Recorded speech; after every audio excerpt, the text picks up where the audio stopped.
Parte final del nivel 5. Vamos a verlo.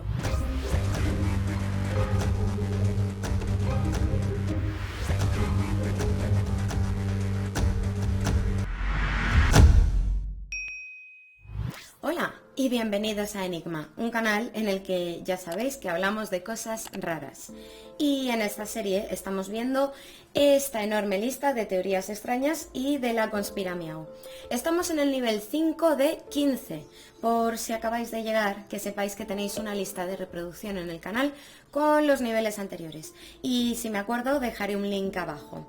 Y poco más. Sabéis que me gusta hacer las intros cortitas, pero no podemos empezar sin el disclaimer de siempre. Porque hable de todas estas cosas, ¿significa que me las crea todas? Sería un poco difícil, la verdad. ¿Y está mal que alguien crea en algunas de estas cosas que vamos a ver? Pues que cada uno crea lo que quiera, faltaría más. Ale, pues ya podemos empezar. La numerología propone que todo tendría una relación oculta con los números y que esta relación podría ejercer influencia sobre lo que nos pasa. Tiene también un cierto componente adivinatorio. Algunas de las formas en las que se establecen asociaciones, por ejemplo, sería la de establecer la relación entre ciertas fechas y eventos importantes que hayan sucedido, o la de dar a cada letra un valor numérico, teniendo cada número asociadas ciertas propiedades. Hay corrientes que se basan en la cábala o en ideas pitagóricas. También habría números que tendrían un significado especial, como por ejemplo el 1111, del que según se dice aparece con mucha frecuencia. Por ejemplo, cuando alguien observa un reloj sin saberlo. Siempre lo haría a la misma hora exacta, como si algo le llamara a hacerlo. Con las estrellas pasa una cosa que los científicos llevan décadas tratando de explicar. Vamos a ver, para que lo podamos entender. Primero tenemos que saber que la corona sería algo así como la capa más externa de una estrella. Es todo ese resplandor que puede apreciarse cuando hay un eclipse. Y uno podría pensar que cuando hay una fuente de calor, a más te acerques a ese punto, más calor hará. Y al revés, que cuanto más te alejes, menos calor hará, ¿no? Pues con la corona solar pasa al contrario. Esta capa puede llegar a tener una temperatura 500 veces mayor a la de la superficie del Sol. Es decir, que esto está a mayor temperatura que esto otro. Y no se sabe muy bien por qué sucede, pero se piensa que podrían ser explosiones de calor que se distribuyeran por la corona. Vale, por este título de fugitivos de la cirugía plástica podríamos entender varias cosas. Primero, que se refiera a algunos casos en los que personas que han querido desaparecer completamente se habrían cambiado la cara, por así decirlo, con cirugía plástica. Por ejemplo, he encontrado noticias sobre personas a las que acabaron pillando, pero que lo hacían con la intención de evitar deudas millonarias. Y sí, también existen casos en los que alguien decide pasar por varias intervenciones de este tipo para escapar de las autoridades, como el caso de este señor, famoso por haber trabajado para varios capos con temas de, ¿cómo lo digo? Sustancias prohibidas, ya me entendéis. Este señor trabajó para Pablo Escobar, entre otros, y bueno, se dice que para que no le pillaran decidió pasar por el bisturí, pero se quedó en la mesa de operaciones. El caso aquí es que, claro, conocemos los casos de las personas a las que le salió mal, pero cabría plantearse a cuánta gente no le habría salido bien esta jugada y habrán escapado gracias a ello. Doctor Nick, el comité de disciplina ha recibido varias quejas sobre usted. De los 160 gravísimos cargos, el más preocupante es el de haber practicado operaciones a vida o muerte con cuchillo y tenedor de una marisquería. Los limpié muy bien con la servilleta. La teoría del condensado fantasma podría dar respuesta a algunas de las preguntas más importantes que actualmente se plantea la física. Por ejemplo, si existe una teoría que sea capaz de explicarlo todo, es decir, desde los elementos más grandes hasta las partículas más pequeñas, o si también podría explicar la energía oscura y la materia oscura. Resolver, por ejemplo, de qué estaría compuesta. Ya sabéis que se estima que casi todo el universo estaría ocupado por esta materia. Incluso se especula que se compondría por partículas desconocidas. Así que esta teoría propone que esas fuerzas que hoy en día no podemos entender emanarían de una partícula llamada, como no, partícula fantasma. Y curiosamente actuaría algo así como al contrario que la gravedad. En este caso, empujaría o repelería en lugar de atraer. Todo esto, por supuesto, está todavía por ser comprobado. El fracking es una técnica de extracción hidráulica de gas que se encuentra bajo tierra a bastante profundidad. Y bueno, la forma en la que esto se lleva a cabo parece ser que conlleva una serie de riesgos, muchos de ellos para la salud de las personas que residen cerca de alguna de las zonas en donde se esté llevando a cabo esta actividad. De hecho, hay estudios que sugieren que en estos lugares se produce un alto número de fallecimientos prematuros, sobre todo en personas de edad avanzada. Se apunta a que se filtran elementos cancerígenos al aire y que esta polución, además, podría causar problemas respiratorios y de corazón, y que incluso el agua puede volverse radiactiva. El microquimerismo es la presencia de células de una persona en otra, es decir, que tienen una genética diferente. Y de ahí el nombre de micro, porque es algo pequeño. Y el quimerismo haciendo referencia a las quimeras de la mitología griega, que eran estos seres híbridos como una mezcla de varios animales. Esto es algo que pasa en animales y en seres humanos, y cuando pasa con personas suele ser a mujeres por algún embarazo, en el que las células del feto hayan atravesado la placenta y hayan pensado que se estaba mejor en ese otro lado y se hayan quedado allí. El tema es que parece ser que estas células podrían seguir reproduciéndose dentro del huésped y se han encontrado este tipo de células hasta en el cerebro. Y aunque se trate, vamos a decir, de unas pocas células, esto puede plantear un problema metafísico. ¿Seguiríamos siendo nosotros mismos si esto nos pasara? Sobre la teoría del último jueves, ya hice un vídeo que os dejo por aquí por si queréis verlo. Pero para resumir, se propone que absolutamente todo el universo, toda la realidad se creó el jueves pasado y que antes simplemente no había nada, ni tú mismo existías, pero en el momento de crearse todo hemos aparecido con recuerdos de un pasado inexistente y en el mundo también se crearían vestigios de un tiempo pasado que jamás sucedió, como por ejemplo los fósiles de los dinosaurios. He regresado a la época en la que había dinosaurios no solo en los zoos. Todo habría aparecido sin más el jueves pasado. ¿Y por qué el jueves y no el martes pasado, por ejemplo? Resulta que esta corriente forma parte de una especie de religión ficticia que se creó con el objeto de satirizar ideas y argumentos que algunas veces se proponen desde corrientes creacionistas. Por ejemplo, algunas de estas corrientes que piensan que la creación que se describe en la Biblia es literal, como el onfalismo, y por tanto argumentan en algunos casos que los dinosaurios no existieron y que elementos como los fósiles los puso ahí Dios para poner a prueba la fe de los creyentes. Dios crea a los dinosaurios, Dios destruye a los dinosaurios, Dios crea al hombre, el hombre destruye a Dios, el hombre crea a los dinosaurios. Pero dejando de lado los debates entre corrientes religiosas, en un ámbito más filosófico, el premio Nobel de Literatura Bertrand Russell propuso en una reflexión titulada La Tierra en 5 minutos una idea muy similar, planteando que no podríamos demostrar que el mundo no comenzó hace 5 minutos y que sus habitantes tendríamos recuerdos irreales. ¿Cómo demostrarlo o refutarlo? Si os acordáis, en un nivel anterior vimos lo que era el panteísmo, que decía que todo el universo, la naturaleza y demás son simplemente Dios o una manifestación de la divinidad. Pues el acosmismo sería algo así como lo contrario. Aquí lo que se propone es que la realidad es ilusoria y que, aunque sí que existiría algo real, no es lo que experimentamos. Variantes de esta corriente ya aparecen en antiguas filosofías asiáticas, pero ojo, que más que ser una teoría de la simulación tipo Matrix, normalmente en estas corrientes se considera que sí que hay un universo real, pero que no lo experimentamos como es de verdad, sino que lo que asumimos es la ilusión, es decir, que no es lo que parece. El cráter Patomsky se encuentra al este de Siberia, alzándose en una región de densos bosques, con una forma circular, puesto que se levanta sobre el terreno como si fuera un volcán.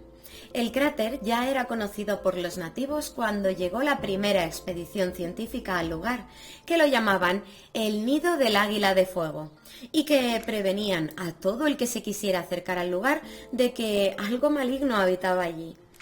Hay muchas preguntas sin resolver sobre este elemento y la zona en la que está. Por ejemplo, su origen es desconocido. Es difícil que sea un volcán, ya que en el lugar no hay actividad de este tipo, por lo que se llegó a pensar que se formará por el impacto de un meteorito, e incluso se lo ha relacionado con el evento Tunguska, proponiéndose que fuera un fragmento del meteoro que impactó a principios del siglo XX y que se hundiera parcialmente en la Tierra, porque se estima que el cráter tendría una profundidad de 100 o 150 metros. Además, parece que sería especialmente denso y que produciría anomalías magnéticas. También se ha propuesto que lo produjera a alguna civilización extraterrestre, tal vez impactando algo de un material como para justificar lo denso que es. Algo que podría relacionarse con el nombre que le dan los nativos de nido de águila de fuego. ¿Cómo habrían llamado a un cohete si jamás hubieran visto uno? Los canguros fantasma serían canguros, pero no canguros normales. Estos serían más grandes, tendrían más mala leche y en ocasiones hasta tendrían los ojos rojos. Creo que darían bastante miedito. El caso, que serían una especie de seres críptidos, porque hay reportes que los sitúan fuera de Australia, añadiendo que tendrían también la capacidad de desvanecerse como si fueran seres paranormales. Parece ser que existen reportes desde finales del siglo XIX en lugares como Estados Unidos, Japón o Francia, y que atacarían a animales domésticos y ganado. Así que, Illumigati, tú por si acaso, ten cuidado. ¿Sabíais que quien diseñó el modelo de cohete que llevó al hombre a la Luna fue un científico nazi? Pero no fueron los Estados Unidos los primeros que llevaron al hombre a la Luna. Espera, que te cuento. Resulta que al concluir la Segunda Guerra Mundial, tanto los Estados Unidos como la Unión Soviética querían no solo llevarse cualquier avance científico en el que el Reich hubiera estado trabajando, sino también a todos los científicos y técnicos que les interesaban. No eran pocos, estamos hablando de que los Estados Unidos se llevaron a alrededor de unas 1.600 personas como parte de la operación Paperclip, y que los soviéticos así lo hicieron con unos 2.200 profesionales. Esto sin contar a las familias de los científicos, porque se les ofreció el acuerdo de trasladarles a los Estados Unidos con sus familias para que trabajaran para ellos, a cambio de eximirles de culpa por sus acciones durante el conflicto bélico. Casi nada. No solo hay que tener en cuenta que hubo gente a las que se les eximió de esclavizar a otros seres humanos o que llevaron a cabo algunos de esos experimentos médicos tan horrorosos que ya conocemos. Entre ellos había expertos en aeronáutica, combustibles, electrónica y medicina, por ejemplo. Y muchos de ellos acabaron trabajando en la NASA. La figura más notable quizás sea Wernher von Braun, quien, entre otros, acabó hasta recibiendo medallas por su servicio, y que, como ya os he dicho, diseñó el Saturno V, que pondría al hombre en la Luna. Un ciclo de retroalimentación negativa es el que busca la estabilidad de un sistema intentando amortiguar los cambios que sucedan. Un ejemplo que se suele utilizar es el de cómo el cuerpo humano trata de regular la temperatura corporal para mantenerla constante. Si hace mucho frío, temblamos para generar calor y al revés, si hace mucho calor, sudamos para enfriar el cuerpo. El objetivo es el de continuar en esa constante de temperatura en este caso. Vale, esto en cuanto a retroalimentación negativa, pero aquí hay que añadir además que es de Planck. ¿Qué quiere decir esto? Se refiere a la radiación electromagnética que nuestro planeta expulsa al espacio, es decir, calor. Desde el Sol nos llega esta radiación y las zonas del planeta en las que haga más calor, así expulsarán también más radiación hacia el espacio en ese intento de buscar una temperatura estable del que hablábamos. Si entra más radiación de la que se expulsa, el planeta se calienta en exceso. Y al revés, si se expulsa más de la que entra, la Tierra se enfría demasiado. Este es un escritor al que le gusta tanto su privacidad que hay muy pocas fotos suyas publicadas. Se sabe muy poco sobre su vida e incluso se ha llegado a dudar de su verdadera identidad. Este autor, ganador de varios premios, se caracteriza por tener una narrativa muy compleja y densa. En sus novelas se adentra en temas como sociedades secretas, conspiramiaos o la paranoia. Y lo curioso es que muestra erudición en temas tan diversos como matemáticas, química, psicología, sociología, música o teología. Una de sus obras más aclamadas es El arco iris de gravedad, por si la queréis buscar. Además, resulta que no hay papeles sobre su vida. Desaparecieron misteriosamente su expediente de la universidad, los registros de empresas para las que había trabajado y hasta los registros de cuando hizo el servicio militar. Y por cierto, salió en un capítulo de Los Simpsons. Aquí! ¡Retrátense junto al más antisocial de los escritores! ¡Solo hoy les firmaré un autógrafo, pero esperen! ¡Que hay más! En el siglo XVII, en Massachusetts, se encontró una roca de 40 toneladas que tenía algo raro. Unos petroglifos extraños de los que todavía se desconoce su origen. Y para que os hagáis una idea de hasta qué punto se desconoce quién pudo haber grabado los dibujos en la roca, os cuento que se ha propuesto que hubiera sido alguna cultura indígena, pero también vikingos, fenicios, portugueses y hasta chinos, japoneses y, como no, aliens. Esto de Portolla viene de un post de 4chan, que era también un iceberg, pero en este caso sobre banderas. Y como ya sabéis, los icebergs son listas que catalogan elementos de un tema desde lo más conocido hasta lo más raro. En este en concreto, hacia el final, aparece una bandera con la referencia de Portolla, que nadie sabe lo que es y bueno, se propone que se trataría de un fake. Vale, esto de Rockman no sé bien a qué se refiere porque puesto así tengo dos opciones al traducirlo. Que sea algo sobre rockeros o sobre hombres roca. Y sobre esto último sí que he podido encontrar algo. Os cuento. Resulta que durante la guerra de Vietnam hubo reportes de algunos soldados de haberse encontrado con unos monos roca en las junglas de este país. Unas criaturas descritas como algo entre un humano y un simio, muy parecido a un Bigfoot, y bastante agresivas, que tuvieron aterrorizados a algunos de los soldados americanos. ICBM es el acrónimo en inglés para Misil Balístico Intercontinental. Y lo del señuelo sería una técnica diseñada para que en caso de dispararse pudiera alcanzar el objetivo.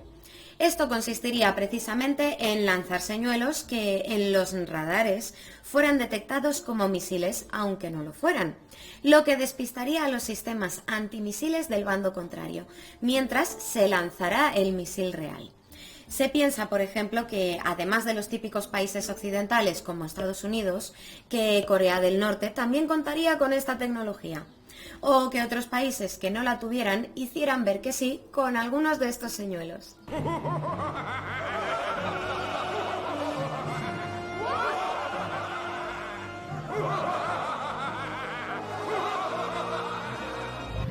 En el 2003, en el desierto de Atacama, se encontraron los restos de un pequeño humanoide que había sido momificado. Y digo pequeño humanoide porque era esto. Tiene 15 centímetros y la cabeza ovalada, como podéis ver. Rarito, rarito. Se propuso que se trataba de un extraterrestre, después que era un feto porque parecía estar a medio formar. Tenía dientes y solo 10 costillas en lugar de 12. Algunos estudios han sugerido que se trata de un humano varón mutado y de hecho, analizando el ADN, se concluyó que su material genético era humano en un 96%. Aunque claro está, había mucha controversia alrededor de estos estudios. Este es otro de esos títulos demasiado amplios porque, por ejemplo, hay varios misterios en el Triásico. sobre todo acerca de las formas de vida que habitaron en este periodo. Pero como esta lista es sobre cosas más raras, imaginé que igual se refería a otra cosa. Y he encontrado algo muy raro. Veréis, a principios del siglo XX, un minero se encontró con una huella fosilizada que parecía ser de la suela de un zapato, concretamente del talón, que se habría quedado grabado en barro de hace unos 200 millones de años, lo que correspondería al Triásico. Lo curioso es que, aunque solo correspondería a la mitad del pie, pueden apreciarse dos líneas de puntadas alrededor de la silueta, como cosiendo las diferentes partes de lo que habría sido el zapato. Claro está que hace 200 millones de años no había seres humanos, ni mucho menos hubieran caminado con zapatos, así que, ¿visitantes del espacio? Un extraño del exterior. Y con esto acabamos el nivel 5. Que sepáis que para los siguientes niveles vienen cosas muy locas y raras, pero cosas más raras se han visto. ¡Hasta pronto!